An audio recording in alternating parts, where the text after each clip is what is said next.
Ka'ba toshlar tiliga kiradi. Bir hoji Ka'bani tavof qilib aylanadi, duo qiladi. Shu hoji bir kun alal oqibat dunyodan o'tadi, vafot qiladi. Vafot qilgan paytda qabrga kiritilinadi. Qabrga kirganda savol beradi. Munkar Nakir savol beradi. Robbing kim deydi? Payg'ambaring, dining nima deydi? O'sha paytda Ka'baning devorlari larzaga keladi. Ya Robbiy deydi, Allohga nola qiladi. Bu bandangda deydi, Robbing kim deb so'raman, bu bandangdan deydi. Dining nima, payg'ambaring kim deb bu bandangdan so'rama deydi. Ka'ba toshlar tiliga kiradi. Nimaga desa, Alloh taolo o'zi bilan yana so'raydi. Nimaga desa, bu bandang ihrom kiyib, labbayka aytib, seni Ka'bangni tavof qilganligiga men guvohman deydi.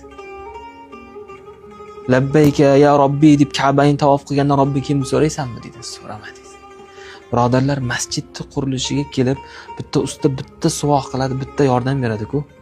O'sha devorlar, o'sha suvoqlar qiyomat kunida guvohlik beradi. Qabrga kirganda guvohlik beradi. Sizni qilgan gunohingiz bor-ku, qiyomat kuni ular ham guvohlik beradi.